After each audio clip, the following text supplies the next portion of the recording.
সম্প্রতি সরকারি জমি জবরদখল নিয়ে মুখ্যমন্ত্রী মমতা বন্দ্যোপাধ্যায়ের কড়া নির্দেশের জেরে দিল্লি থেকে গ্রেপ্তার হলেন জলপাইগুড়ির এক যুব তৃণমূল নেতা গৌতম গোস্বামী। ইনি ডাবগ্রাম ফুলবাড়ি ব্লক তৃণমূলেরও সহসভাপতি। এছাড়াও গৌতম গোস্বামী শিলিগুড়ি জলপাইগুড়ি উন্নয়ন পর্ষদেরও সদস্য।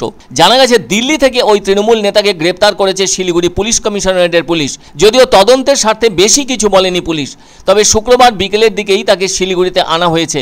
তাকে অবশ্য দিল্লি থেকে বাগডোগরা বিমানবন্দরে নিয়ে আসা হয়। এর আগে জমি দখল কাণ্ডে তৃণমূল নেতা দেবাশিস প্রামাণিককে গ্রেপ্তার করে পুলিশ। জোর করে জমি দখল করার অভিযোগ ছিল দেবাশিস প্রামাণিকের পাশাপাশি গৌতম গোস্বামীর বিরুদ্ধেও। এদিকে গৌতম নিজেই জানতেন তাকেও গ্রেপ্তার করবে পুলিশ, সেজন্য তিনি শিলিগুড়ি থেকে অন্যত্র গা ঢাকা দিয়েছিলেন, যার ফলে পুলিশ তাকে গ্রেপ্তার করতে পারেনি। পরে পুলিশ কোনোভাবে জানতে পারে গৌতম গোস্বামী দিল্লিতে আছেন, ফলে শিলিগুড়ি পুলিশ কমিশনারেটের পুলিশ তাকে দিল্লি থেকে গ্রেপ্তার করেছে। ওই ব্যক্তি বিভিন্ন সেবামূলক কাজও করে থাকছেন বলে জানা গেছে। এ ব্যাপারে ডাবগ্রাম ফুলবাড়ির বিধায়ক শিখা চ্যাটার্জি অভিযোগ করে বলেন, এগুলো সব লোক দেখানো গ্রেপ্তার, দু একজনকে গ্রেপ্তার করে ইমেজ ভালো করার চেষ্টা করা হচ্ছে। তিনি বলেন, আরও অনেক রাগবহল রয়েছে। উত্তরকন্যা সহ অন্যান্য জায়গায় একের পর এক জমি দখল করে রাখা আছে। পুলিশকে অভিযোগ করা হলেও তারা সেরকমভাবে কোনো পদক্ষেপ নিচ্ছে না। যাই হোক, দিল্লিতে অভিযান চালিয়ে জমি কাণ্ডে গ্রেপ্তার করা হয় গৌতম গোস্বামীকে স্পেশাল অপারেশন গ্রুপের প্রচেষ্টায়। তবে জানা গেছে ধৃত গৌতম গোস্বামী জলপাইগুড়ি জেলা যুব তৃণমূল কংগ্রেসের সহসভাপতি।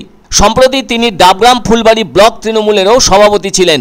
তাকে বিমানে ট্রানজিট রিমান্ডে দিল্লি থেকে শিলিগুড়িতে নিয়ে আসা হয় বলে পুলিশ সূত্রে জানা গেছে। এদিকে গৌতম গোস্বামীর গ্রেপ্তার হওয়ার বিষয়টি নিশ্চিত করেছেন Siliguri police commissioner C Sudhakar.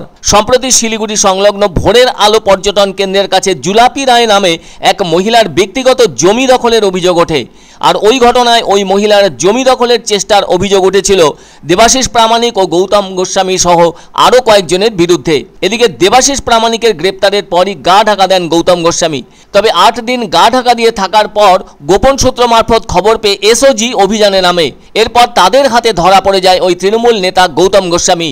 আর তৃণমূলের যুবনেতা গ্রেপ্তার হতেই রাজনৈতিক মহলে শোরগোল পড়ে গিয়েছে। জানা গেছে প্রাক্তন সাংসদ মিমি চক্রবর্তী, মন্ত্রী ফিরহাদ হাকিম, শিলিগুড়ির মেয়র গৌতম দেবের মতো নেতা নেত্রীদের সাথে তার ওঠা বসা ছিল। এদিকে জলপাইগুড়ির যুব তৃণমূল নেতা শিলিগুড়িতে পৌঁছে দাবি করেন, মমতা বন্দ্যোপাধ্যায় ও অভিষেককে ভরসা করি, আর আমি গ্রেপ্তার হইনি, পুলিশের কাছে আত্মসমর্পণ করেছি। তবে বিমানবন্দরে নামার পর তাকে মাটিগাড়া থানায় নিয়ে যাওয়া হয়। অবশ্য জমি কাণ্ডে এখনো পর্যন্ত মোট 4 জনকে গ্রেপ্তার করা হয়েছে।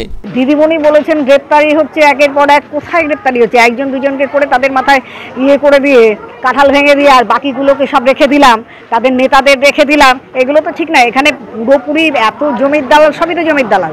তো জমির দালাল শাও নদী দখল করে ফেলছে। উত্তরকন্যার পাশের যে ভেস্ট জায়গাগুলো, সেই ভেস্ট জায়গাগুলো দখল হয়ে গেছে।